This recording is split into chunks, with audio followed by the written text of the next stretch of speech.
hacemos a partir de nuestros proyectos de investigación, y declararon en esta localidad, el día que fuimos, que fue el 19 de abril, como el día del inicio hacia la reparación histórica de las comunidades de pueblos originarios, cosa que nos enorgullece muchísimo, así que bueno, suponemos que a final de año se hará toda la ceremonia de restitución. En julio, ¿sí?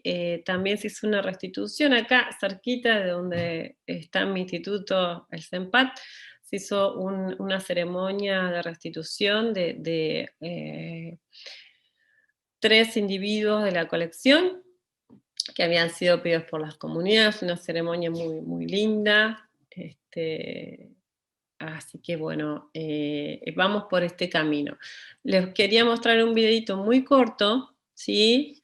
Para que vean y tengan un pedacito de un poco acercarles un poco de este trabajo que es de trabajo mancomunado, ciencia y poblaciones originarias, con un objetivo que se complementan en cuanto a beneficios mutuos a ver si esto, a ver si arranca. No lo voy a dejar todo porque es larguito, pero bueno. Este lugar, que es un lugar sagrado para la comunidad Valentín Sayhueque Seferina Namuncurá, que corresponde a restos que fueron rescatados en el año 2008 y nuevamente enterrados en el año 2013 por petición de la comunidad. Ha sido todo un proceso de conocernos. Desde el primer momento hubo un respeto mutuo. Esa forma de trabajar mancomunadamente nos llevó a darnos cuenta lo importante que es la ciencia, el trabajo que desarrolla. Cuando se produce la primera restitución, yo decía como que uno entiende ahí el trabajo que tiene la ciencia, que es proteger los restos que alumbran, ¿sí? Que no es ni más ni menos que proteger el patrimonio de nuestro antiguo. La relación que tenemos con esta comunidad y con otras comunidades no fue fácil desde el primer momento, porque digamos, las culturas son distintas, pero además veníamos de un proceso histórico donde la ciencia también colaboró en la dominación de los pueblos, ¿no? Yo siempre digo que cuando yo estudiaba nos enseñaban en la facultad que el saber máximo era el saber científico, que era el único saber. Y es a partir de haber sido interpelada como arqueóloga en mis actividades de rescate, por ejemplo, de restos humanos por distintas comunidades originarias, que empecé a hacerme preguntas que antes no me había hecho. Y ellos, a partir de ese cambio, ¿no?, de nuestra mirada, a partir de entender al otro sin transformarse en el otro, porque no hay que transformarse en el otro. Uno mantiene las relaciones confiables son desde quién es cada uno. Entre el pensamiento de ellos y el pensamiento de nosotros podemos lograr algo mucho mejor.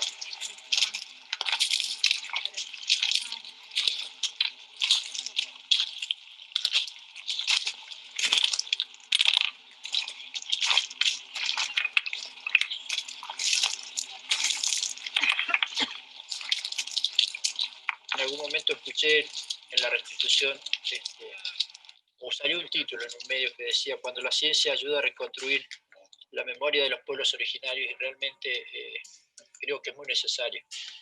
Las comunidades necesitamos de ese acompañamiento de la ciencia en esta ocasión, con el tema de los restos óseos. El hecho de que ustedes estén hoy acá, la parte científica más importante del país, su presencia del CONICET para nosotros es un llamado de atención a la sociedad, a los responsables. También nos damos cuenta que la esencia nuestra del pueblo originario está presente. Eso no ha sido tocado. Está en cada uno de nosotros poder autorreconocernos. Por eso les pido a los hermanos que se autorreconozcan, porque van a ver que va a ser encontrarse con uno mismo en el mundo, en la sociedad, saber dónde uno está parado, qué lugar ocupa, y lo importante de decirse yo soy originario, que no es motivo de vergüenza, es todo lo contrario. es motivo de orgullo, uno lo forma como persona. Y este camino que se inició en el 2008 y que ahora ha llegado a esto, que es maravilloso que los arqueólogos puedan visitar este sitio, que fueron invitados por las comunidades y que puedan estar en el lugar donde ocurrió esto, es como algo, no sé, increíble, y es un momento histórico para nosotros. La comunidad está muy, muy satisfecha, muy, muy contenta, porque uno de esta manera también es como que pone una piedra basal sobre la cual se puede construir algo sólido. Y tantos grandes loncos, ellos nos dejaron el legado del diálogo, de la hermandad, de ser útil a la sociedad.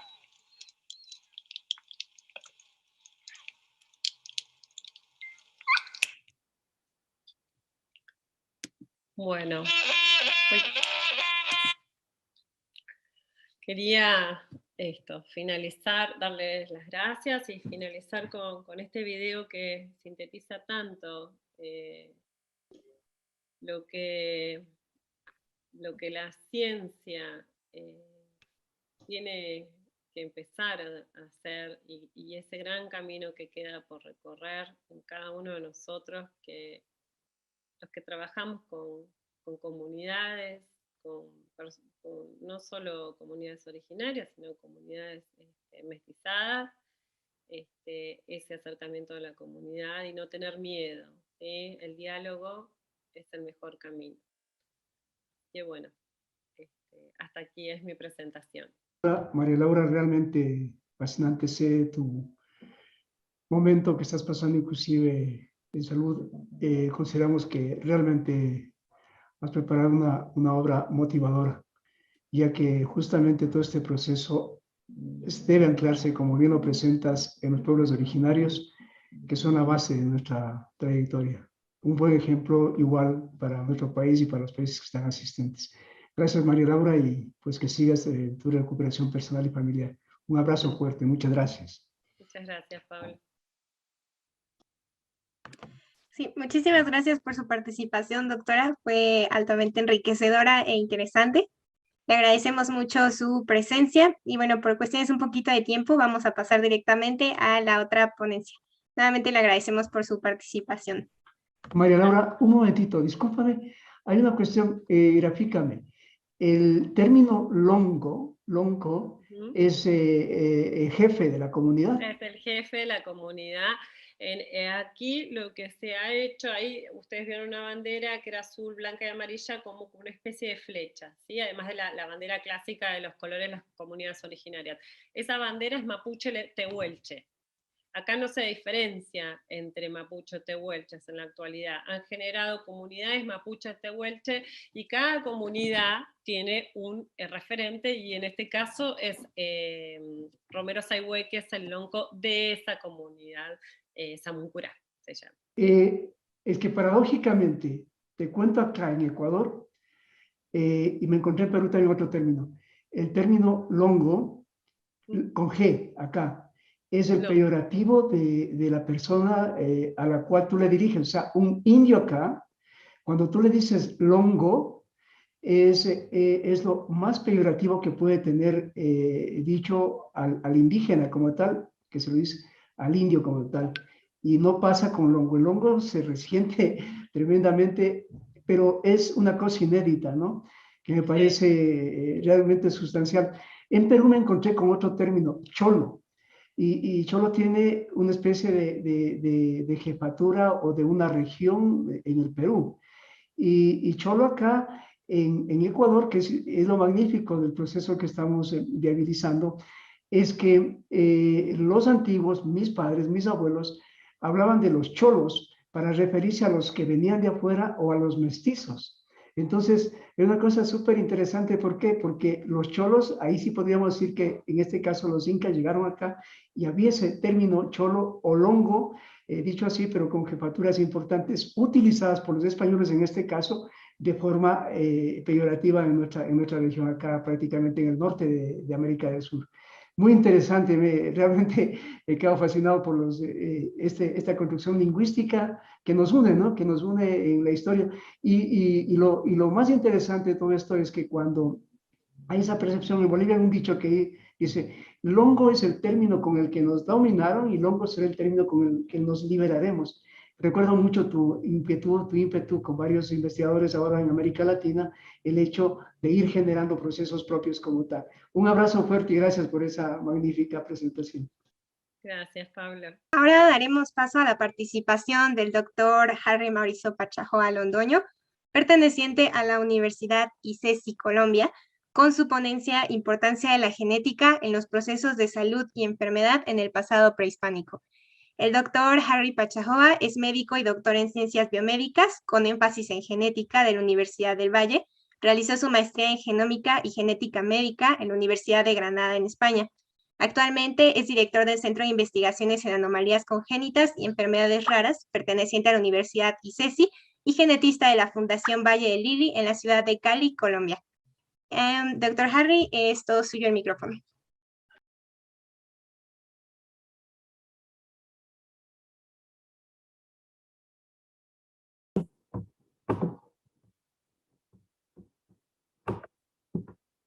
Hola, ¿me escuchan? Sí, se escucha. Bueno, dame un momento. Bueno, muchas gracias a todos por muchas gracias a Pablo por la invitación. Estoy muy contento. Cambié, mientras escuchaba a los otros panelistas, cambié varias de las diapositivas, sobre todo por si hay un interés en trabajar con lo que estamos haciendo nosotros. Yo soy médico genetista clínico, pero adicionalmente en mi institución, que es una universidad privada y una clínica privada donde se hacen las prácticas de medicina, que se llama Fundación Valle Lili, y la otra que es la Universidad ICESI. Desde hace unos años hemos venido desarrollando diagnóstico de enfermedades genéticas, diagnóstico de enfermedades raras en aislamientos geográficos, y hemos trabajado bastante tiempo en esto.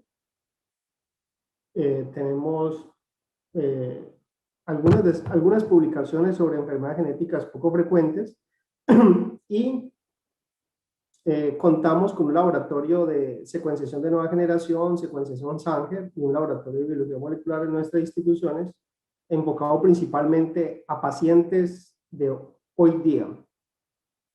Tengo una fascinación por dos culturas, que era la cultura tomaco-tolita y la cultura moche en el Perú, por la representación de las enfermedades genéticas, y estas son algunas de las imágenes que aparecen. Tenemos un par de libros sobre enfermedades genéticas en el pasado prehispánico representados en la cerámica, están de manera libre, gratuitos, pero siempre me había generado la duda si esas enfermedades genéticas que se representaban, por ejemplo, acá habían casos de displasias esqueléticas o mucopolisacaridosis, si esas enfermedades genéticas estaban relacionadas con clúster o agregaciones de pacientes actuales. Y este es más o menos lo que estamos tratando de hacer, un pequeño giro en nuestros proyectos de investigación, saber si realmente estas enfermedades genéticas que vemos en la consulta tienen un origen prehispánico o tienen un origen posterior a la invasión por parte de los europeos en América. Simplemente como para mencionar algo, de 100 niños que nacen, 5 niños nacen con un defecto congénito. En urgencias pediátricas el 30% tiene un defecto congénito, una enfermedad genética. La mitad de las personas que tienen un defecto congénito es de causa desconocida, y generalmente cuando uno mira a los pacientes que ingresan a la UCI neonatal, el 50% tiene un defecto congénito de enfermedad genética, Y en la medicina para nosotros es bastante importante esto, debido a que es causante de una mortalidad bastante importante. Los defectos congénitos pueden aparecer de manera aislada, estos son subtipos clasificados, y cuando aparecen más de 2 defectos congénitos, podemos estar ante síndromes, asociaciones, espectros o secuencias. Nuestro interés genético es principalmente los síndromes, que son diferentes defectos congénitos que están ocasionados por una única causa.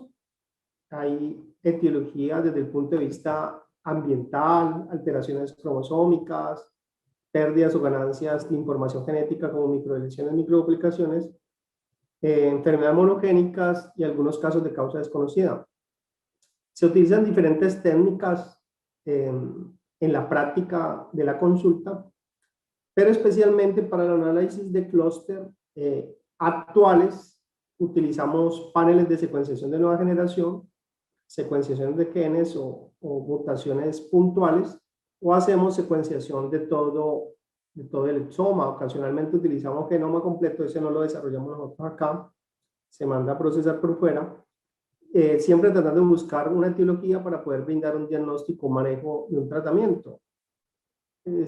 Han hablado algo sobre la utilización de esas técnicas, pero a medida que uno amplía o mejora la resolución, pues vamos a tener también más aparición de algunas variantes que no tienen un significado clínico, y de hallazgos incidentales que a nivel prehispánico pues no importaría. Entonces, nuestra manera como de enfocar los pacientes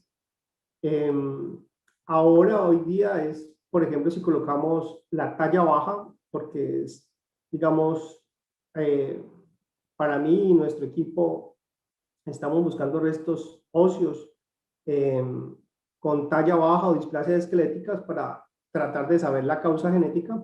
Entonces, uno simplemente con talla baja, uno, si clínicamente o radiográficamente cree que es una condición específica, uno puede secuenciar un gen, múltiples genes a través de paneles o a través de exomas y genomas.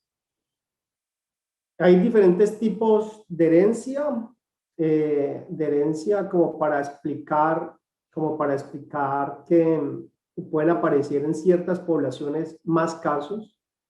Es un tipo de herencia que se llama herencia autosómico dominante, donde uno tiene 2 alelos para un mismo gen, y cuando un alelo puede estar afectado y expresa la enfermedad, uno dice que es de herencia autosómico dominante, entonces puede pasar de padre a hijo, afecta tanto hombres como mujeres, 50% de probabilidad, si tú tienes una enfermedad genética, a transmitírsela a sus hijos. El ejemplo clásico es la acondroplasia, un tipo de enanismo que tiene un riesgo del 50% de transmitírselo a sus hijos. Hay otras enfermedades, como otros tipos de herencia, como el autosómico recesivo, 2 alelos alterados. Si uno lo tuviera, expresa la enfermedad. Generalmente se encuentran en aislamientos geográficos o comunidades indígenas que estuvieron pues aisladas. Y aquí en Colombia, por la violencia, quedaron muchas comunidades aisladas y se tocaba que casaran entre ellos mismos, y pues el 25% de los hijos pueden ser afectados, 50% portadores, 25% pues, no tenía ninguna repercusión. Para notar que entre más cercano uno sea con su familiar, pues mayor proporción de genes en común, y si uno tiene genes en común alterados, pues más posibilidad hay de tener ciertas enfermedades, especialmente las enfermedades recesivas. En la consulta he visto todas estas combinaciones que son posibles, principalmente en sitios de aislamientos geográficos acá en Colombia. ¿Qué es lo que queremos hacer? Nosotros tratamos de buscar evidencia cerámica o evidencia de restos óseos, mirar si existe una relación con las comunidades actuales, si hay una prevalencia aumentada para ese tipo de defectos congénitos, y si tenemos acceso a restos óseos, poder hacer estudios moleculares. Entonces, por ejemplo, este es un caso, una displasia esquelética de la cultura tumaco-tolita, es una placa ceremonial. La cultura tumaco-tolita, para el ecuatoriano tolita, más o menos otulato, Tumaco-Tolita, que va desde la costa pacífica colombiana, Buenaventura, hasta el norte del Ecuador. Unas características de displasia esquelética, unas fascias toscas, un pectum carinatum, una displasia esquelética que está bien referenciada, entonces uno ve este tipo de pacientes. Entonces, ¿será que estos genes, estas variantes genéticas que ocasionaron esta condición en el pasado prehispánico son las mismas de los pacientes actuales? Hicimos visita a las diferentes colecciones, tanto de restos cerámicos en Colombia, Ecuador y Perú. Encontramos algunas representaciones y encontramos algunos sitios de clúster de personas hoy día comparado con clúster o representaciones de algunas enfermedades. Entonces, voy a hacer un ejemplo con algo que está muy estudiado. Yo hago parte de una red que se llama Estudio Colaborativo Latinoamericano de Malformaciones Congénitas, que su base central es el CEMIC en Buenos Aires, donde evaluamos la prevalencia de los defectos congénitos y, por ejemplo, este artículo se evalúa dónde es más probable, dónde existe una prevalencia aumentada. Y uno lo que podría encontrar es que hay ciertos sitios donde la prevalencia es mucho mayor que lo que se esperaría. Entonces, hay unas prevalencias aumentadas en parte de la región andina, de Ecuador y de Colombia. Hay unos puntos específicos en Bolivia, hay unos puntos específicos en la Patagonia, que esto posteriormente se evaluó desde el punto de vista genético.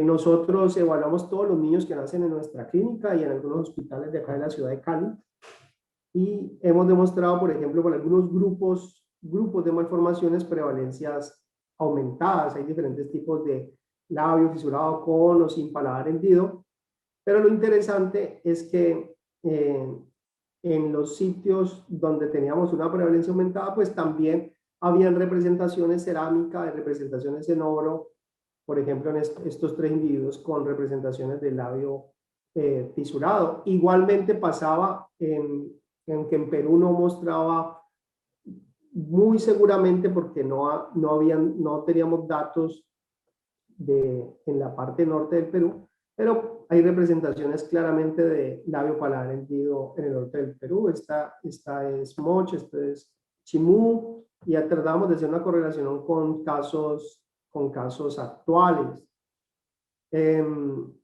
También dentro de las colecciones podíamos tener restos óseos con labio paladar hendido, pero el problema con el labio paladar hendido es que es poligénico, hay relación entre gen ambiente y no se puede buscar como una causa única. Por ejemplo, son casos especiales. Este es de la cultura Lima, 600 antes del presente, donde un labio paladar hendido central y tenía manifestaciones de un tipo de labio paladar que se asocia a holoprosencefalo. Entonces, volviendo a lo que me interesa principalmente, nosotros trabajamos en mucopolisacaridosis, que son enfermedades de depósito lisosomal, un error innato del metabolismo, diferentes tipos de herencia. No voy a hablar de esto que, digamos, desde el punto de vista clínico, pues es importante para nosotros, pero para la charla puede pasar un poco, pero simplemente como cada grupo clínico tiene un gen alterado y unas características clínicas que pueden sobrelapar. Entonces, por ejemplo, mucopolisacaridosis tipo 1, síndrome de Horner, se caracteriza por déficit cognitivo. Va desde el fenotipo Horner al Shea, baja talla simplemente, pero esos tienen baja talla, hernias, déficit cognitivo. En Colombia, lo que hemos estudiado con Horner es, especialmente en la costa pacífica, son mutaciones de origen africano, específicamente hablando. Pero hay personajes representados en la cerámica cultura Tumaco-Tolita. Ya sabemos, ya hemos hecho estudio molecular de estos pacientes y es de origen africano, pero hay representaciones que podrían sugerir también que existieron pacientes con mucopolisacaridosis tipo 1. Hay otra patología, mucopolisacaridosis tipo 6, una prevalencia de 1 en 200.000 o 1 en 300.000, pero si este es Colombia, acá en el sureste del Ecuador, después de Nariño, que es de la frontera con el Ecuador, sigue el Cauca.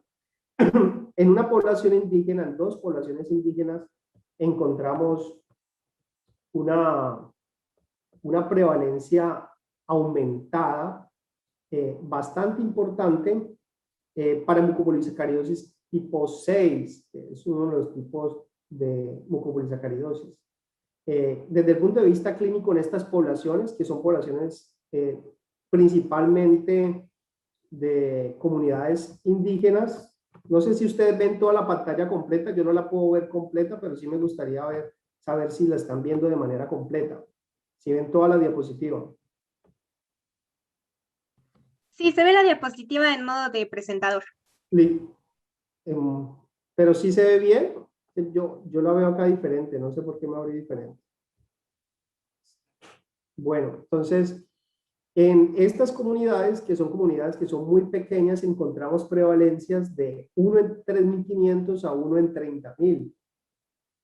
Hay comunidades indígenas con estos pacientes, con esta condición. Inicialmente lo que estábamos planteando era hacer estudios de reloj molecular o estudios en ADN prehispánico, y encontramos desde el punto de vista genético la causa genética, es decir, la mutación específica para la mucopolisacaridosis tipo 6 en esta población, pero lamentablemente pues hay unas regulaciones especiales con comunidades indígenas que no nos permitieron como avanzar para poder determinar cuál era la prevalencia de ese alelo, esa mutación en toda la población, porque esta enfermedad es una enfermedad autosómica recesiva, por 2 aspectos. Uno, por las comunidades indígenas, ciertas regulaciones, y lo otro es que esta enfermedad tiene un tratamiento específico y es un tratamiento de alto costo, tanto para el sistema de salud como para las comunidades indígenas. Y hay otro tipo de mucopolisacaridosis, que es la tipo 4, que en Colombia hay de los países donde más casos de mucopolisacaridosis tipo 4 hay cerca de 200 pacientes. Hemos estudiado gran parte de estos pacientes desde el punto de vista molecular. Esta imagen es de un artículo que va a salir recientemente publicado, donde de esos 200 pacientes hicimos el estudio genético de 53 pacientes. Nos llamaba la atención que principalmente se consolidaban en una región específica, y cuando comenzamos a analizar a estos pacientes, encontramos que había una mutación muy prevalente en el 78.3% de los casos, que realmente es muy llamativo y estaba muy presente en los departamentos del eje cafetero, Antioquia y el norte del Valle. Estas eran las familias iniciales cuando comenzamos a hacer el estudio. La mutación es la C901G mayor T, donde encontramos principalmente las mutaciones homocigotas, heterocigotas compuestos, pero principalmente era eso. Entonces, ya teníamos 2 enfermedades representadas desde el punto de vista prehispánico. Esta, la de Morquio, fue la de la diapositiva inicial, de la placa ceremonial. Y otra comunidad, que es comunidad malagana, ya tenemos varias agregaciones, incluyendo uno del Perú, donde hay representaciones cerámicas y hay representaciones en ADN, y representaciones de pacientes actuales. Entonces, lo que estamos tratando es, en estas comunidades, ver restos óseos prehispánicos que ya tenemos disponibles y poder hacer este estudio molecular. Apenas hemos iniciado. Esta es una comunidad que se llama la comunidad de Malagana. Yo creo que es de las culturas prehispánicas en Colombia más importantes. Fue vilmente saqueado el sitio donde quedaba probablemente la ciudad o el centro más importante, pero dentro de las piezas que lograron rescatar había mucha representación de bocio o coto, mucha representación de bocio coto, de una comunidad pues, malagana, Ilama, cerca de la ciudad de Cali, y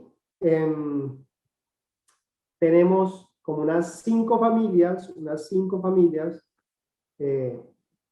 los datos los tengo en la universidad, que la universidad está cerrada en este momento, en ese momento está en la clínica de la universidad, apenas estamos volviendo nuevamente en la pandemia, y las diapositivas donde tenía familiograma, y me puse a hacer ahorita el familiograma lo más rápido como para poderlo meter. Es un familiograma de familias actuales, tenemos como unas 4 o 5 familias con bocio de esa región específica cerca a donde habitaron la cultura malagana. Encontramos ya una variante en un gen que se llama DICER1, que se relaciona con bocio y riesgo de cáncer. Esa zona del Valle del Cauca, donde tiene la prevalencia más alta de cáncer de tiroides en la región. Inicialmente, hasta de una manera despectiva les decían los cotudos de Palmira, de una manera, inicialmente se había relacionado con problemas del agua, pero nosotros consideramos que podría estar relacionado principalmente es por una causa de origen genético. También ya tenemos los restos óseos de estas comunidades, y pues la idea es seguir avanzando. Tenemos equipos de secuenciación de nueva generación, no tenemos experiencia, tenemos muy poca experiencia en ADN prehispánico, apenas estamos en proceso de estandarización, y pues además de apoyar a los pacientes en diferentes actividades, pues tenemos un panorama muy interesante para poder entender la prevalencia pasada y la actual de los defectos congénitos y las enfermedades genéticas. Bueno, muchas gracias.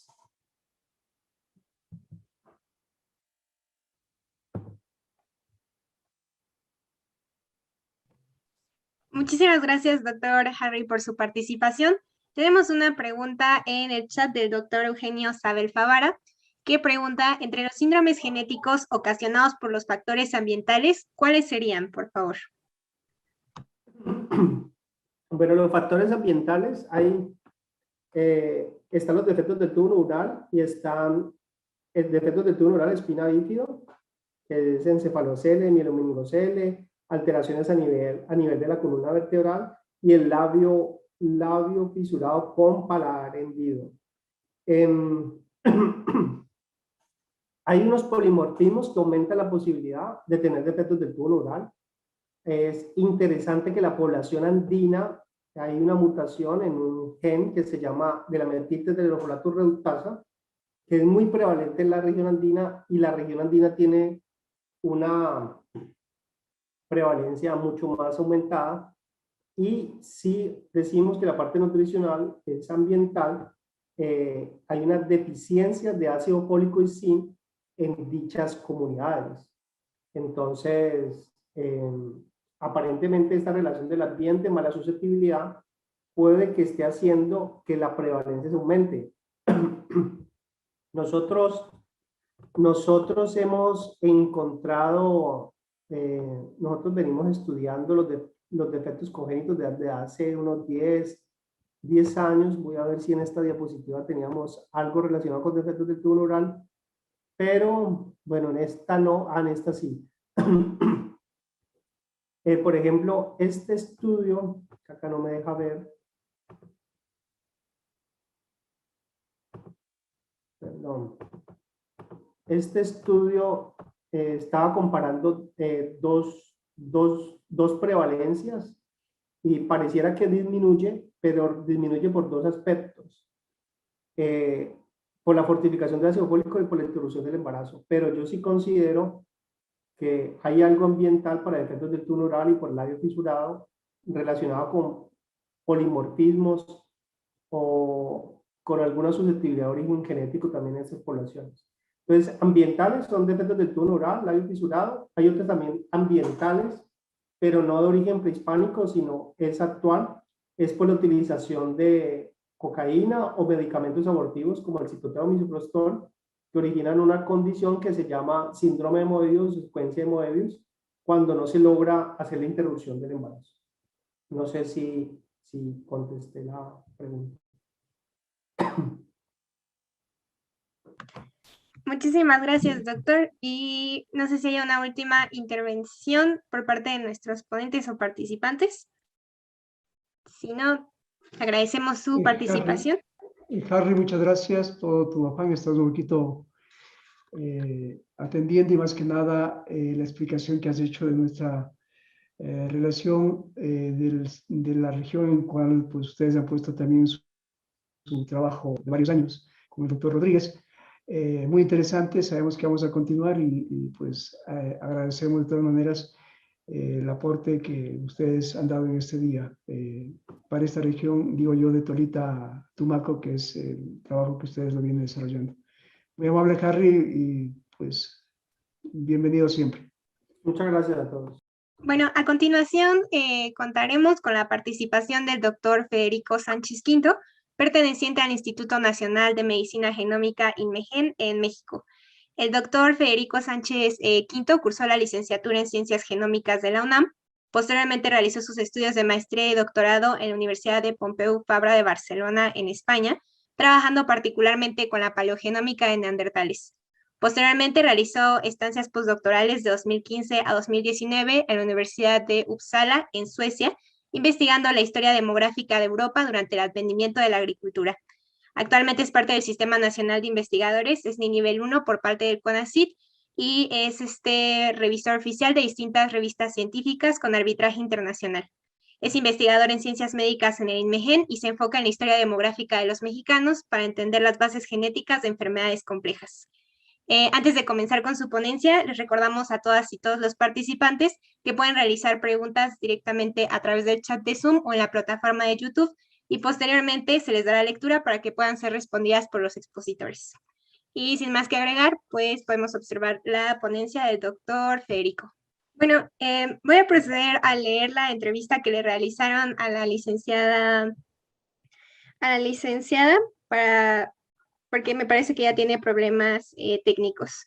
Como una semblanza corta, pues es licenciada en Administración Pública, trabaja como enlace en la Dirección Estatal de Pueblos Originarios y es secretaria de Bienes Comunales en San José de la Zorra. Tiene 26 años y se encarga de defender los derechos de su pueblo, realizando gestiones en pro de su beneficio. Es nativa Kumiai y nos concedió una pequeña entrevista en función de lo que ella sabe. La primera pregunta que se le realizó fue, usted como representante de la nación, ¿cómo ha gestionado el reconocimiento del Estado Nacional de los sistemas de la salud ancestral de su nación? Su respuesta es que se han plasmado en un estatuto comunitario los saberes ancestrales en materia de medicina, la protección de ello y la implementación al interior de la comunidad.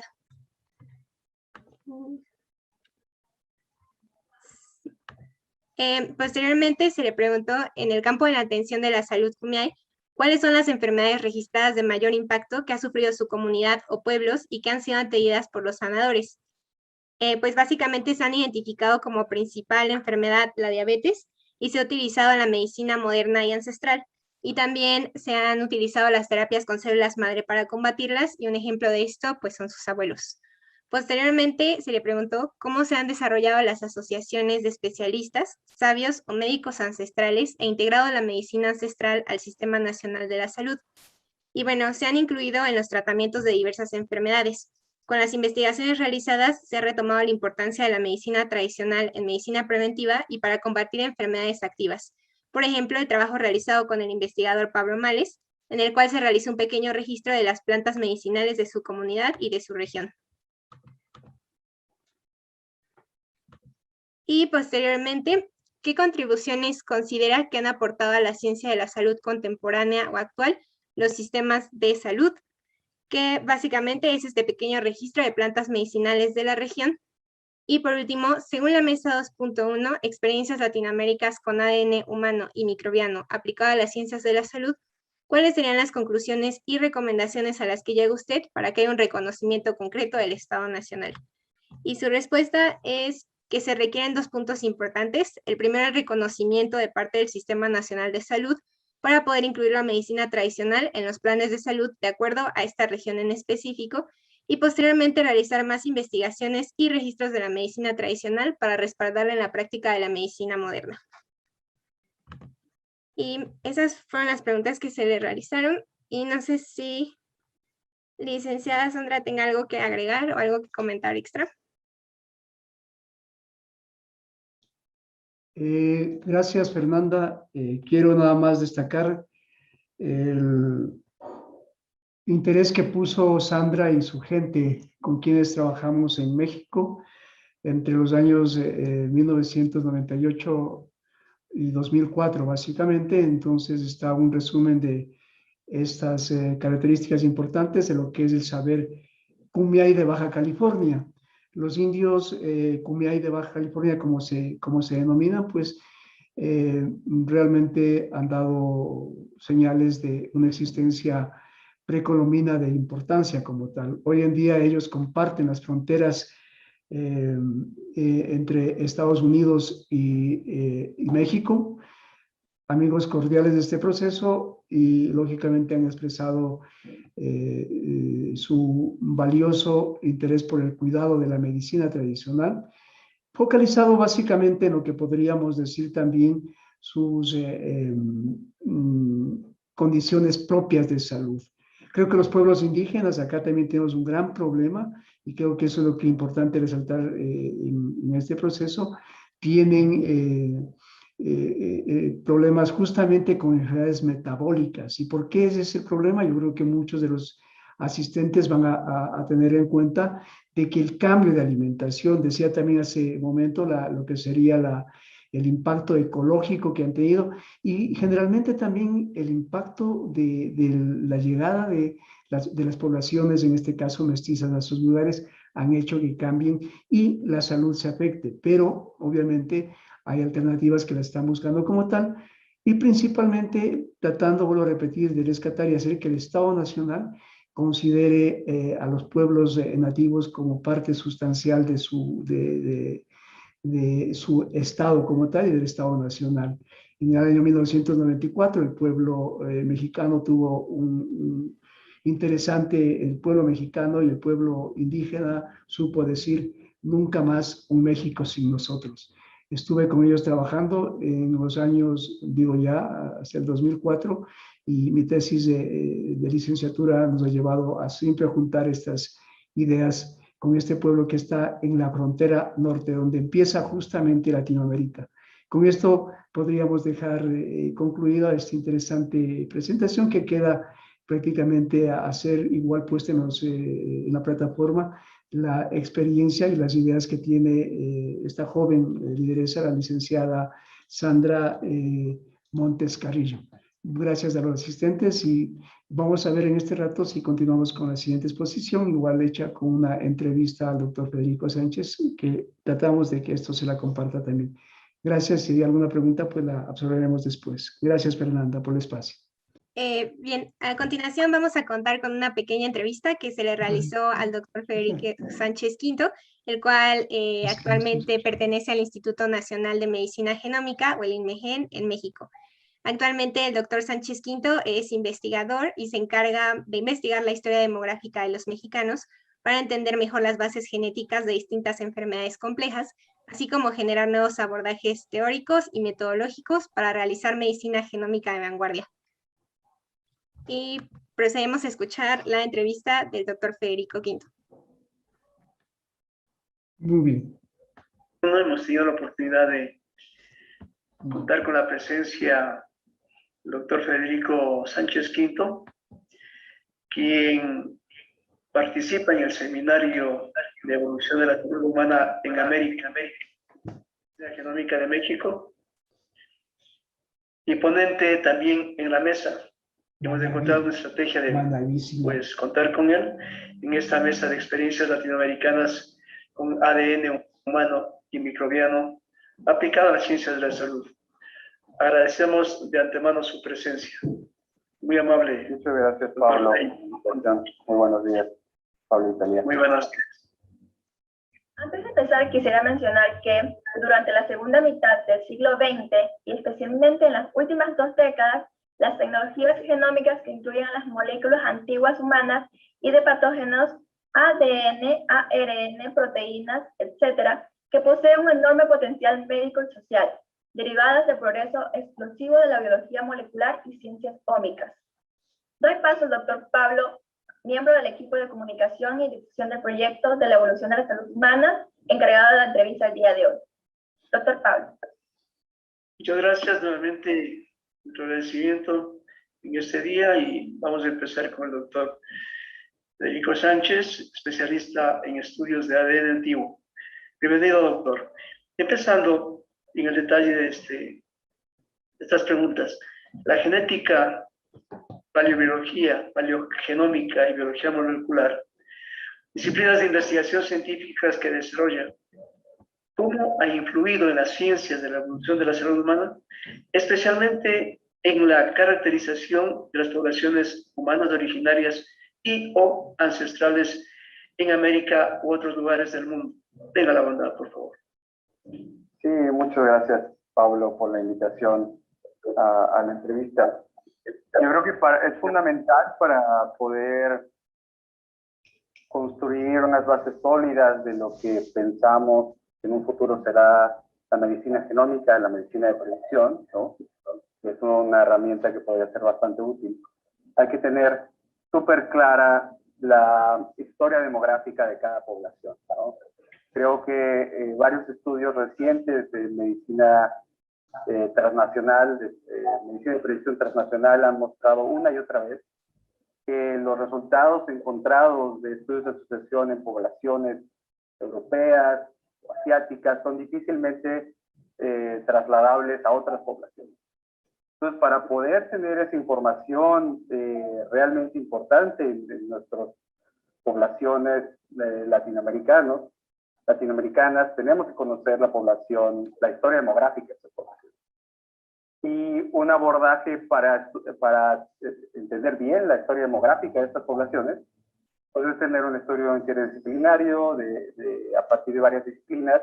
La genética de poblaciones a partir de poblaciones contemporáneas nos puede dar una idea muy buena, pero la paleogenómica es una herramienta y es un campo muy útil porque además nos da una perspectiva temporal de los otros eventos demográficos que ocurrieron en el pasado y que no podrían ser evidentes a partir de analizar datos genéticos contemporáneos, ¿no? Entonces, eso por el lado de la aplicación de las ciencias de la salud. Para la historia de las poblaciones americanas, o sea, la paleogenómica ha sido fundamental porque a través de la paleogenómica hemos podido saber tener un poco más claro cuál fue la dinámica del poblamiento de América, que existieron diferentes migraciones principales que recorrieron todo el continente y, por ejemplo, la existencia de variación genética que hoy es difícil de explicar, ¿no? Esto también lo sabemos a partir de estudios contemporáneos. Esta variación genética, por ejemplo, muy similar a la variación genética del sureste asiático, de Papúa Nueva Guinea o de otros grupos del sureste asiático, pero que se encuentra en Brasil, ¿no? El tener DNA antiguo de diferentes temporalidades en América y de diferentes regiones geográficas nos podría ayudar a entender cómo llegó esa migración, ese componente ancestral que hoy en día está localizada en esa región en particular del continente, pero no sabemos cómo llegó ahí, ¿no? Entonces, creo que entre todas las disciplinas hay un aporte particular y para la reconstrucción de la historia demográfica, la paleogenómica creo que puede dar un papel muy importante. Interesante, y el detalle un poco complementando este arte, ¿no? Lo paleobiológico, no hablamos de esta coevolución con otras especies también, ¿verdad? Claro, claro. Entonces, en paleobiología se podría abordar de diferentes formas, pero sí, definitivamente, si lo vemos desde la perspectiva de coevolución hospedero microorganismo, hospedero patógeno, también es algo súper importante para entender la distribución de la variación genética hoy en día, ¿no? Desde hace mucho tiempo se considera que la respuesta a enfermedades infecciosas ha sido una de las fuerzas evolutivas que principalmente ha forjado la diversidad genética en los genomas, ¿no? Entonces, el entender cómo ha ido cambiando esa interacción a lo largo del tiempo nos puede ayudar a entender cómo se distribuye esta variación genética hoy en día pero incluso también nos podría dar el poder de prever a futuro qué podríamos esperar de futuras enfermedades emergentes, incluso futuras pandemias como las que estamos viendo hoy en día, ¿no? Entonces, es muy bueno estudiar la interacción del humano con patógenos es muy importante, pero la paleogenómica en este caso, por ejemplo, da la oportunidad de poder acceder a eventos evolutivos que ya ocurrieron en el pasado, ¿no? Muchas veces buscamos información en diferentes regiones geográficas, intentamos mostrar lo que está pasando hoy en día, pero nuestra habilidad de recuperar datos genéticos, tanto de los patógenos como de los humanos antiguos, nos permite ir a recopilar información evolutiva que ya ocurrió y que podemos utilizar para reforzar los modelos que tenemos y que queremos construir, ¿no? Claro que sí. Entonces, en ese sentido, yo creo que ustedes han avanzado bastante, los equipos científicos. ¿Podría informarnos acerca justamente de esta importancia de caracterización de los genomas, en especial el precolombino, con ese descubrimiento que ustedes lo antecedieron en el año 2011 con el estudio del nuevo subclado del haplotipo C1 de los relevantes en genoma mitocondrial encontrado con los islandeses, una novedad importantísima para América, creo yo, que ya lo están ustedes antecediendo. ¿Considera usted también que a partir de eso, y complementando y ampliando la información que nos dio, también migraron y se intercambiaron cepas de patógenos relacionados con enfermedades como la tuberculosis, sífilis y otras entre América y Europa a partir de este tipo de encuentros? ¿Dice usted estas novedades científicas? Bueno, ahí yo respondería en dos partes. En la primera, este estudio al que te refieres, Pablo, es un estudio que si bien tuvo un aporte importante, creo que es muy preliminar y en ese momento utilizamos DNA antiguo de muestras indígenas americanas, pero creo que se validó con un par de muestras del Caribe y en realidad el descubrimiento fue que en una base de datos de Islandia se encontraron linajes que se creía, o sea, que parecían amerindios, ¿no? Entonces estaba la hipótesis de que esos linajes amerindios posiblemente llegaron ahí a través de individuos, mujeres, porque si no, no se hubieran podido haber transmitido, que fueron raptadas posiblemente con las incursiones vikingas, ¿no? En la edad de hierro. Sí, definitivamente esa es una posible interpretación. Han habido otras posibles interpretaciones en las que sugieren que después de que se pobló América también pudieron haber migraciones al continente asiático, entonces algunos de los linajes que se creen que son exclusivos del continente asiático también podrían estar presentes en el noreste de Eurasia, en Siberia, en esas zonas. Y luego también como pues, la migración a América se dio a través del estrecho de Bering y estas regiones, podrían haber algunos linajes que o sea, regresaron, ¿no? Y algo particular de las poblaciones del norte de Europa es que se sabe que ha habido una migración a lo largo de la parte superior de Eurasia, ¿no? La migración de los samis y otros grupos que llegaron a lo que hoy en día es Escandinavia, y de ahí esos linajes podrían haber llegado a Islandia. Entonces lo que trato de decir es que si bien fue una interpretación que ocurrió en el artículo, el resultado podría tener otras explicaciones, ¿no? Esta explicación suena plausible. A mí me gustaría, por ejemplo, corroborarla recuperando DNA antiguo de sitios arqueológicos en Islandia, por ejemplo, y ver si realmente se empieza a ver en el momento en el que debió de haber llegado, ¿no? En entierros del siglo XVII, y hacer unas capturas del genoma mitocondrial completo para poder hacer la historia de la filogenia de esos linajes entera. Este análisis se basó en su mayoría haciendo filogenias de poblaciones contemporáneas de Islandia, ¿no? Entonces, fue un resultado interesante. Creo que es una pregunta que todavía está la discusión, se podrían plantear diferentes abordajes para responderla.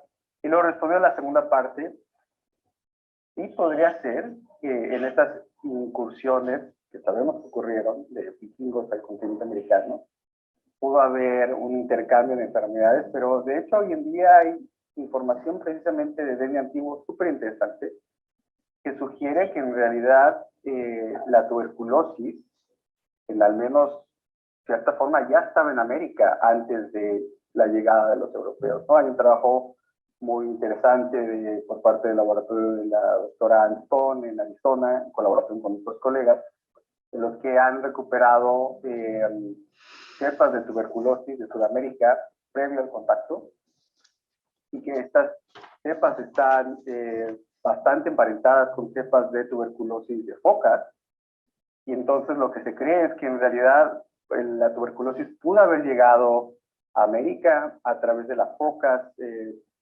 por el estrecho, o sea, de focas que migraron de África, por ejemplo, trayendo estas cepas de América, y luego por eventos sónicos lo pasaron a humanos o cazadores-recolectores que dependían de la caza de focas, y así se esparció, ¿no? Y ha habido, han habido otros estudios de seguimiento que están encontrando también estas cepas de tuberculosis, no solamente en las costas, sino tierra adentro, ¿no? Entonces, es interesante cómo patógenos que se cree que pudieron haber llegado por el contacto, podían haber estado ya presentes. Y con la sífilis creo que es lo mismo, está el campo, no creo que haya un consenso sobre si la sífilis en realidad ocurre en América o en Europa. Por ahí he visto estudios en donde encuentran sífilis en Europa, cercano al contacto, pero es muy cercano al contacto europeo en América. Entonces, hasta donde yo tengo claro, todavía no se resuelve si realmente la sífilis puede haber llegado de América a Europa o al revés, ¿no? No descarto que otros patógenos pudieran haber llegado, no solo estos patógenos pudieran haber llegado con las circunstancias vikingas al noreste del continente americano. Habría que ver si esos posibles patógenos que llegaron tuvieron una expansión a lo largo de todo Norteamérica o el continente, o fue algo más local, ¿no? Pero es una pregunta interesante. Espero que sífilis estaba acá. A partir del enfoque experimental, ¿cuáles son las metodologías y técnicas que emplean sus disciplinas de competencia en este encuentro de nuevas asociaciones entre variantes genéticas que van a determinar las enfermedades humanas? ¿Puede mencionar si ha realizado estudios, en este caso, de poblaciones nativas humanas y de patógenos neutrales aquí en América, por favor, en su línea de investigación? Sí, yo trabajo recuperando secuencias de patógenos contemporáneos y antiguos, pero colegas míos sí, hay la doctora María Ávila, que tiene trabajos muy interesantes recuperando patógenos antiguos en México. La otra pregunta, en realidad ahí lo que haríamos sería, yo no me enfoco tanto en eso, es hacer estudios de asociación, en donde tenemos grupos controles y grupos de pacientes con ciertos padecimientos, ciertos rasgos, y entonces de esa forma, con estos estudios de asociación, identificar variantes asociadas a tal o cual enfermedades, ¿no? Ese sería un abordaje. Luego podemos ver esas variantes, en qué momento ocurren en el pasado, utilizando DNA antiguo, y bueno, ahí se hace la asunción de que esta variante en las poblaciones antiguas pudo haber causado la misma enfermedad o tener el mismo fenotipo, y se hace esa asunción, que es algo que no es trivial, pues uno podría estudiar la evolución de esas variantes en el tiempo, ¿no? Lo cual es también muy interesante para estudiar la evolución de las enfermedades complejos. También se podría hacer a nivel de haplotipos. Entonces, si se tiene el haplotipo en las poblaciones contemporáneas, eso podría ser más fácil de trazar en el tiempo también utilizando DNA antiguo. Otra cosa que se ha intentado hacer para estudiar la evolución de enfermedades, por ejemplo, es a partir de muestras contemporáneas, nuestros hermanos contemporáneos y también antiguas, hacer scans de selección en genes que se sabe que están asociados a enfermedades a lo largo de todo el genoma y ver si se distinguen variantes bajo selección. Esto es muy importante porque si se distinguieran variantes bajo selección que hubieran incrementado su frecuencia de forma importante, esto podría ayudar a más fácilmente identificar variantes que estuvieran asociadas a enfermedades. Porque si una variante subió de frecuencia de forma importante, esto quiere decir que tendría una cierta presencia en la población, y si está dentro de genes asociados a enfermedades, pues entonces eso podría ayudar a identificar nuevas variantes asociadas a una enfermedad que previamente no se conocía, ¿no? Obviamente habría que validarlas utilizando métodos de abordaje funcionales, etcétera, pero podría ser una aproximación alternativa. Y yo me encuentro trabajando en enfoques que van en esa dirección. Todavía no tengo trabajos terminados ni nada publicado, pero ese es el enfoque que yo le estoy dando. Además de mejorar las aproximaciones para realizar los estudios de asociación, mejorando la precisión de imputación. En el caso de aportes relevantes desarrollados por los de la evolución de la salud humana, ¿podría mencionarnos cuál es la efectividad, digamos ya en este caso de la medicina genómica, en tratamiento de enfermedades comunes, infecciosas, metabólicas y también enfermedades raras, por favor? En este aspecto. Sí, bueno, creo que es difícil para mí contestarlo. Yo no tengo una formación tan clínica, no estoy tan cerca de la investigación clínica, ¿no? O aplicada para conocer un impacto real, pero regresando a mi primera respuesta, lo que es cierto es que la predisposición a enfermedades depende de nuestra historia demográfica, ¿no? Entonces, para poder tener una medicina genómica, una medicina de precisión con mucho más poder, mucho más informativa, hay que realizar estos estudios de asociación en las poblaciones a las cuales se quiere dirigir, ¿no? Es muy difícil trasladar los resultados encontrados en otras poblaciones europeas, en asiáticas, a las poblaciones latinoamericanas, porque si bien pues, las poblaciones latinoamericanas, algunas de nosotros, la mayoría somos mestizas, tendremos esta ancestría europea que podría, en donde podría haber asociación o sea, se podrían distinguir mejor estas variantes que fueron descubiertas en poblaciones europeas, ¿no? Y serviría. Y en realidad también, o sea, nuestra historia genética indígena no ha sido estudiada como debe ser, y entonces teníamos que tener esos estudios de asociación en nuestras poblaciones latinoamericanas para realmente tener el poder. Y intentamos trasladar el éxito de lo que sabemos que ha ocurrido en otros países, como en Europa o en Estados Unidos.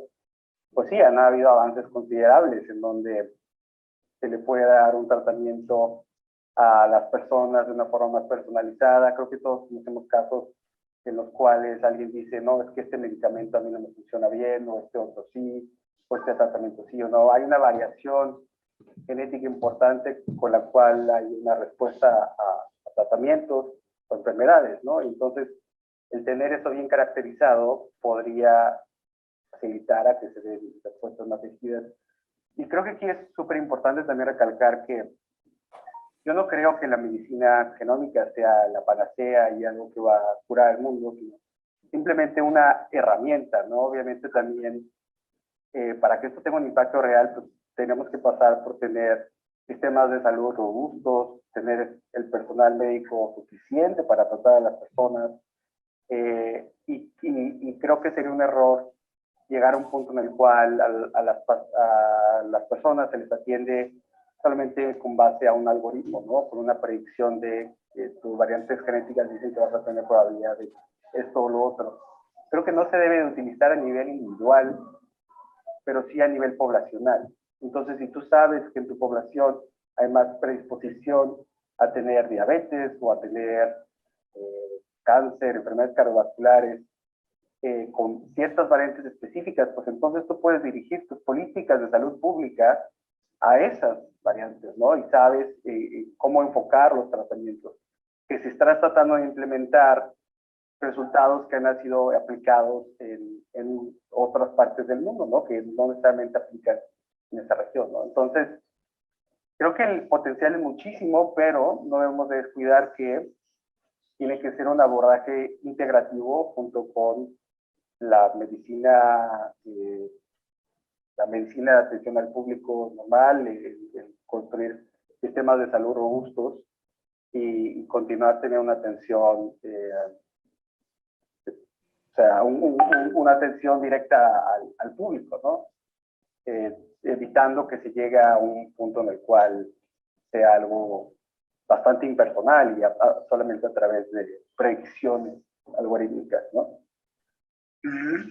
Interesante. Hablamos acá en América, bueno, en algunas teorías, justamente lo que sería la medicina colectiva, en la cual queremos también, obviamente, integrar el proceso social y cultural de la gente, ¿no? Que sería de hecho, de la salud pública en general, ¿verdad?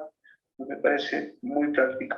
Frente a eso, y para cerrar todo este interesante diálogo que hemos mantenido, ¿a qué conclusiones y recomendaciones podríamos llegar con estos estudios poblacionales? Hablamos obviamente de la salud pública en general, en las poblaciones ancestrales y también preveyendo su impacto en las poblaciones contemporáneas, que de hecho van a ser ilustradas, entiendo yo, con todos estos estudios que están realizándose, estimado Federico.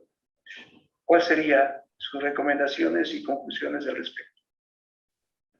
Sí, mis recomendaciones sería el continuar los esfuerzos de buscar financiamiento, buscar apoyo de los gobiernos locales y agencias financiadoras para continuar estudiando la diversidad genética en nuestros pueblos latinoamericanos, en los grupos indígenas, de una forma ética, horizontal, en donde haya un beneficio para todas las partes, sobre todo para los grupos más marginados, en muchos casos son las comunidades indígenas. Y si logramos tener estas iniciativas para continuar explorando nuestra diversidad genética, creo que van a ser fundamentales, no solamente para estudiar nuestra historia, porque es súper interesante conocer nuestra historia, pero también nos van a ayudar a entender mejor nuestra biología y van a tener aplicaciones a la medicina genómica, ¿no? En entender cómo las poblaciones indígenas americanas y luego latinoamericanas han ido respondiendo a fotógenos a lo largo del tiempo. Nos puede ayudar a entender la evolución de nuestro sistema inmune, hacer predicciones a futuro, estudiar la evolución de enfermedades. Y como digo, esto más allá de darnos información sobre el pasado, nos puede ayudar a entender la biología de hoy en día y hacer predicciones importantes, ¿no? Y esto, el tener una muy buena caracterización de nuestra diversidad genética, de nuestra historia demográfica, incluyendo datos paleogenómicos para poder reconstruir de forma robusta esa historia demográfica, nos va a ayudar a tener toda la información necesaria para poder hacer los estudios de asociación que queremos hacer en las poblaciones americanas de forma precisa. Y con la justamente complementando esta idea de las conclusiones, su punto de vista de la integración de este proceso en las facultades de ciencias médicas. ¿Cómo lo ve usted? Sí, pues yo buscaría el que hubiera un acercamiento con la medicina clínica tradicional, en el sentido en el que haya un entendimiento que es súper importante entender, no estar en historia demográfica para entender la prevalencia de enfermedades. Las enfermedades toda manifestación fenotípica en nosotros es una combinación entre la genética y el ambiente. Entonces, uno tiene que entender las dos variables muy bien para poder hacer predicciones sobre lo que está pasando.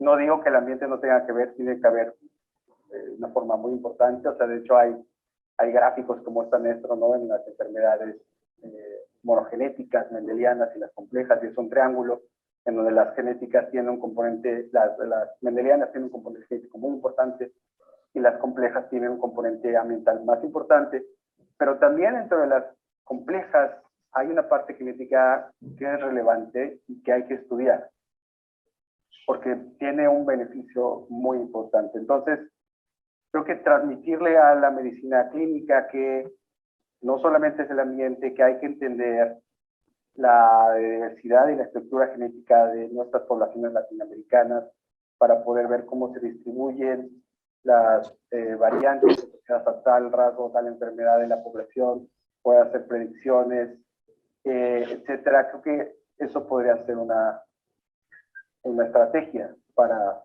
empezar a permear como la importancia de esto y ir construyendo, como tú decías hace rato, Pablo, una medicina colectiva a través de diferentes iniciativas.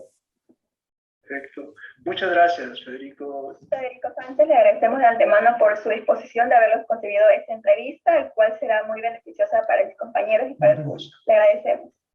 Muchísimas gracias por invitarme, Pablo y Talía. Muchas gracias, Federico. Entonces, vamos a proceder a dar inicio a la mesa 2.2, que lleva por título Proyectos de Investigación en Genómica y Genética de Poblaciones, en el marco del Seminario sobre Ciencias de la Evolución de la Salud Humana en América. A continuación, contaremos con la destacada participación del maestro en Ciencias Juan Carlos Fernández López, con su ponencia Genética de Poblaciones aplicada a Medicina en México. El maestro Juan Carlos Fernández cursó la Ingeniería en Sistemas Computacionales en el Tecnológico de Estudios Superiores de Coacalco y posteriormente obtuvo el grado de Maestría en Ciencias de la Computación en el Instituto Tecnológico y de Estudios Superiores de Monterrey.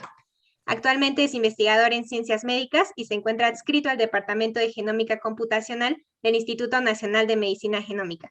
Es miembro del Sistema Nacional de Investigadores SNI Nivel 1 y desde el año 2006 colabora en las líneas de investigación de genómica de poblaciones y genómica computacional, englobando proyectos dirigidos a estudios de asociación genética de rasgos complejos y desarrollo de métodos computacionales para el análisis de datos genéticos de ADN. Nuevamente les recordamos a todas y todos los participantes que las preguntas se pueden realizar a través del chat de Zoom o a través de la plataforma de YouTube y posteriormente nuestro ponente podrá responderlas. Sin más que agregar, le cedo el uso del micrófono al maestro Juan Carlos. Maestro Juan Carlos, adelante. Hola, ¿qué tal? Buenas tardes. No sé si me escuchan bien. Sí, se escucha bien. Perfecto. Muy bien, pues antes que nada, muchas gracias a Pablo y a todo el comité organizador por habernos invitado y hacernos partícipes de este esfuerzo latinoamericano en poblaciones y en genética, que evidentemente es una necesidad que tenemos en nuestra región y que este seminario nos permite acercarnos aún más, precisamente para compartir las experiencias, las necesidades que tenemos en esta área de la investigación. Y bien, como bien Fernanda lo mencionaba, bueno, la plática en general es pues, genética de poblaciones aplicada a la medicina. Yo obviamente trabajo en el Instituto Nacional de Medicina Genómica, estamos dedicados a investigaciones de rasgos de enfermedades con base genética, ¿no? En poblaciones, evidentemente en México. Entonces, esto es, pues recientemente, de hecho, estamos cumpliendo 17 años de la fundación del instituto y bueno, lo que voy a hacer es un recopilatorio sobre un poco la evolución que ha tenido la medicina genómica o la medicina de precisión pues al menos en la investigación en México. Muy bien, entonces les comentaba, esto es un recopilatorio acerca de la genética de poblaciones y estudios que hemos realizado en el MEGEN a lo largo de estos 17 años. Espero que no sea muy pues recopilatorio, ¿no? En fin.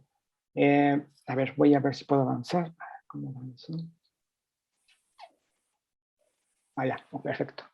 Entonces, bueno, esto, pues para empezar, quiero decirles que la genética de poblaciones aplicado a medicina, pues para nosotros en Latinoamérica, o al menos en México, pues desde el 2001, Una vez que se concluyó la primera versión del genoma humano, y posteriormente en el 2002 inició el proyecto de HuffMap Internacional, que ustedes recordarán, pues que tenía como propósito hacer precisamente un mapa de haplotipos que incluía las poblaciones mayores continentales. Y en ese tiempo, pues lo que notábamos, o que lo que se notaba en Latinoamérica, es que había una ausencia de poblaciones mestizadas o americanas que no estaban incluidas en este mapa internacional de HuffMap. Claro que el propósito en este momento era hacer un mapa de varias genéticas de variantes que estaban distribuidas a nivel continental, es decir, europeos, africanos, asiáticos. Y bueno, pero no había, en ese momento no había información relacionada a poblaciones altamente mestizadas, ¿no? Como es las americanas, en el caso de México en particular. Y fue entonces, a ver, ok. Y entonces, vamos, para no ir el cuento muy largo, de hecho, hasta al año 2005, el HuffMap Internacional en su fase 1 y su fase 2 no incluían pues, poblaciones mezcladas o mestizas americanas, y mucho menos poblaciones indígenas americanas, sino que fue hasta más o menos como en la fase 3, en 2009, cuando se incluyeron un grupo de mestizos que eran individuos de origen mexicano en Los Ángeles, y bueno, fue una de las primeras inclusiones de una población no continental a los proyectos internacionales del HuffMap. Viendo esta necesidad, o la necesidad de tener este grupo de poblaciones, en el 2008, pues surgió el proyecto de 1000 genomas. El proyecto de 1000 genomas, evidentemente, como su nombre lo decía, era secuenciar 1000 genomas humanos de diversas poblaciones en el mundo, incluidas las del HuffMap Internacional, y agregando otras más que se habían puesto en consideración, incluyendo a muchos de los poblaciones mestizadas de americanas, como colombianos, mexicanos, peruanos, para poner, ahora sí que colaborar un poco a la diversidad genómica de las poblaciones. Al día de hoy, pues ya incluye, este proyecto de 1000 genomas, se llama 1000 genomas porque la intención era 1000 genomas, pero cuando se planteó, en ese tiempo, en el 2008, a su conclusión, hace un par de años, pues terminaron ya con 3000, ahorita van a la fecha 3200 genomas completos secuenciados, los cuales son una herramienta muy valiosa porque son genomas de referencia que se usan en un sinnúmero de proyectos de cualquier índole, no solamente biomédicos, sino también los que hacen antropología molecular y los que hacen los antropólogos moleculares y otras disciplinas, lo han usado precisamente como información de referencia. Es una herramienta muy valiosa que seguimos usando a la fecha. Y bueno, por supuesto que este repositorio es una herramienta muy importante y la usamos de forma recurrente. Sin embargo, sigue teniendo este objetivo global, ¿no? Son variantes comunes, distribuidas, comunes y de baja frecuencia, distribuidas a lo largo de diferentes poblaciones en el mundo, y las cuales, bueno, sirven precisamente para formar referencia de cualquier otro estudio genómico que se haga en el mundo, ¿no? Y entonces esto nos llega a la reflexión de que, bueno, la genómica es genómica para el mundo, ¿no? Y siempre tenemos esa pregunta, esa moneda de pregunta. ¿Realmente la genómica pues es para el mundo? ¿Todo el mundo dispone o tiene a su alcance esta información genómica para hacer estudios en su propia población, no importa de dónde venga? Y entonces la respuesta siempre es, pues, quizás no para todos, ¿no? En México, evidentemente, sigue habiendo una gran carencia de estudios genómicos, ¿no? A nivel global, ¿no? En general, tanto en medicina genómica como en estudio de poblaciones del país, ¿no? Entonces, a lo largo de estos años, pues de estos casi 20 años de estudios genómicos en el mundo, bueno, el catálogo de variantes genéticas asociadas a un rasgo complejo ha aumentado dramáticamente. De hecho, al año pasado, bueno, más bien en julio del año pasado, se habían descrito en los papers de los GWAS, de Asociación de Genomas Completos, 58,000 variantes asociadas a diferentes rasgos. Y bueno, eso claro, saber esto es extraordinario, ¿no? Es saber que no hace mucho esta información era todavía muy incipiente, ¿no? Ha tenido un alcance exponencial, ¿no? Cada año se generan muchos artículos o decenas de artículos relacionados a la detección de una variante asociada a un rasgo complejo, ¿no? O a una enfermedad. Sin embargo, seguimos teniendo falta de equidad, ¿no? Y diversidad en los estudios genómicos. Como lo comentaba Federico, mi antecesor, y todos los que han pasado por este panel, pues la tecnología genómica, los estudios genómicos, los estudios de asociación, los estudios biomédicos, en su mayoría de los casos se han realizado en poblaciones europeas, ¿no? De hecho, esta gráfica que tienen ustedes aquí, bueno, este es 2019, pero es una gráfica que ha ido cambiando en el tiempo y aún, pues hace un poco más de un año, sigue habiendo una mayor proporción de estudios genómicos de genoma completo de diferentes rasgos en poblaciones europeas.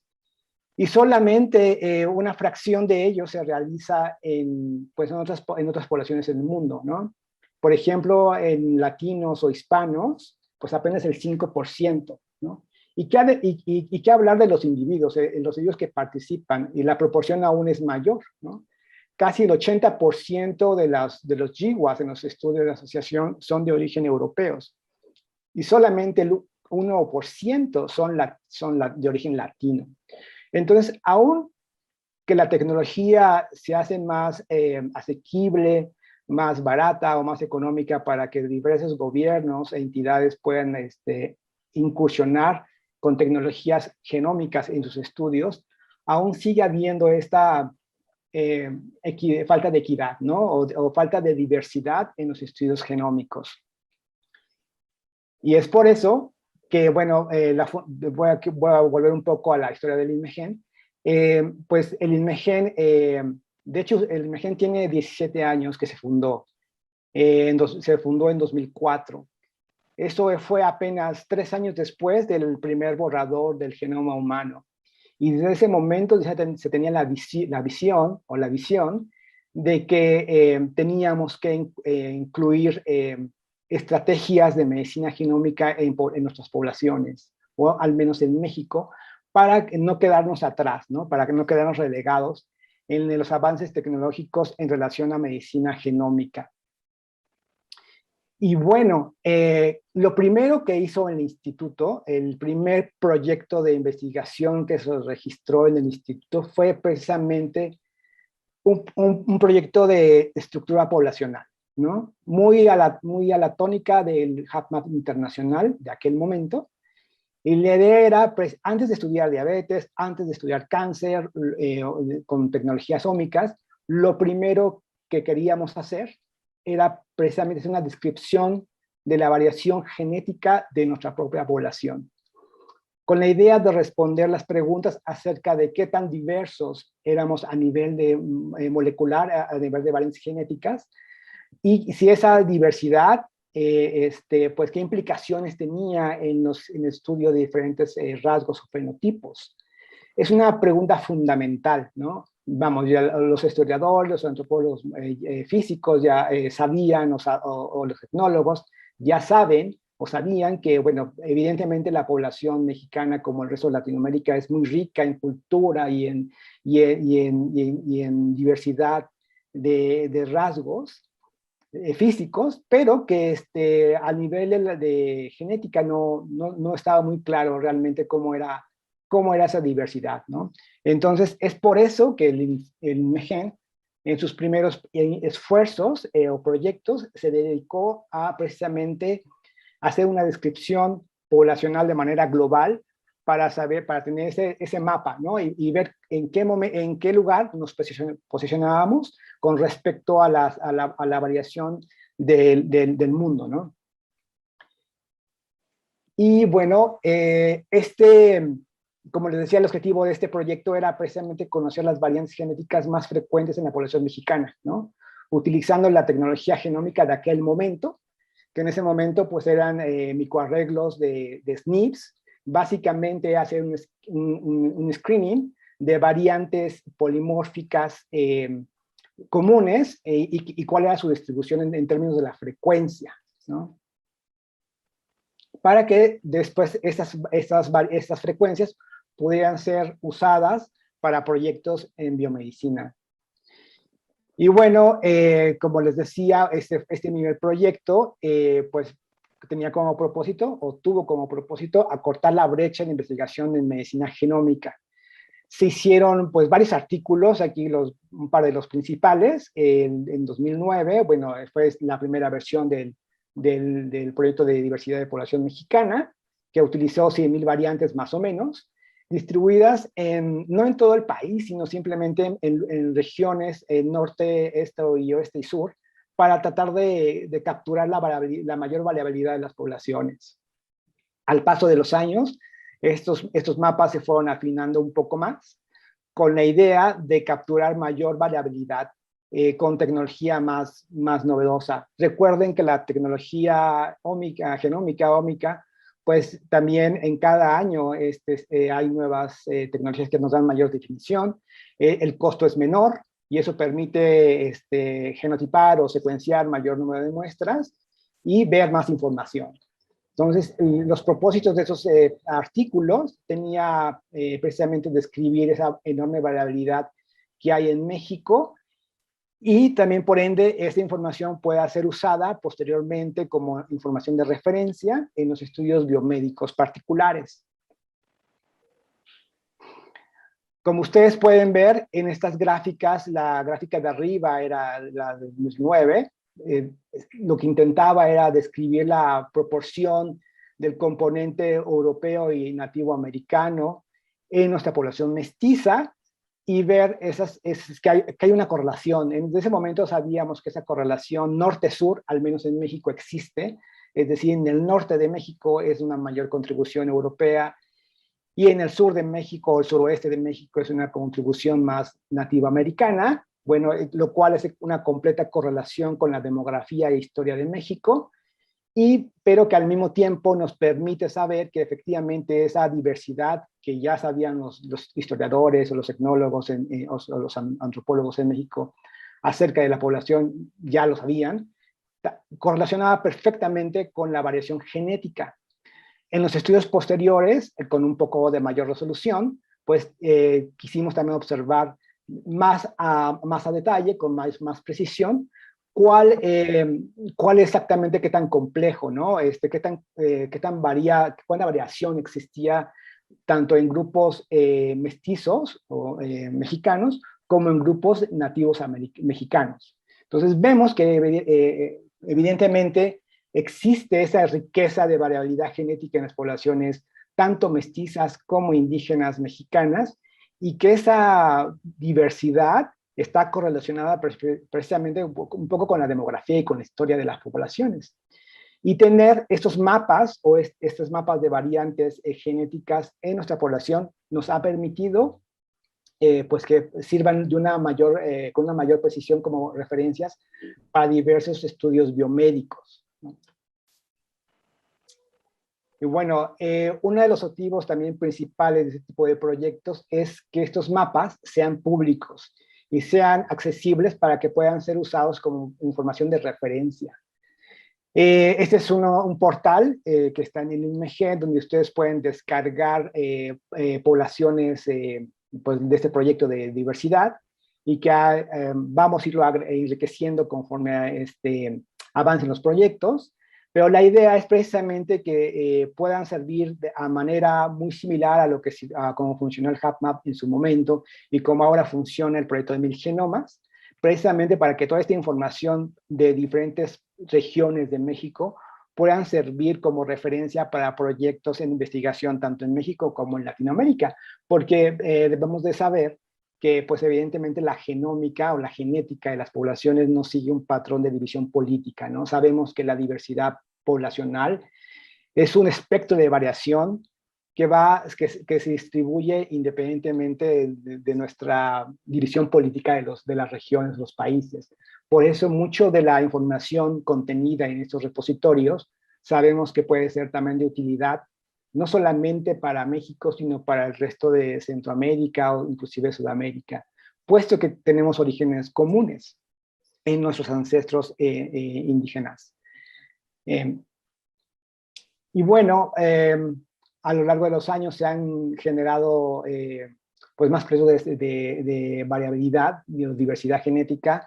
En los últimos años se han secuenciado muestras de nativos mexicanos con secuenciación de genoma completo y precisamente para capturar variantes que son frecuentes en nuestra población y que no estaban representadas en los mapas internacionales de variabilidad.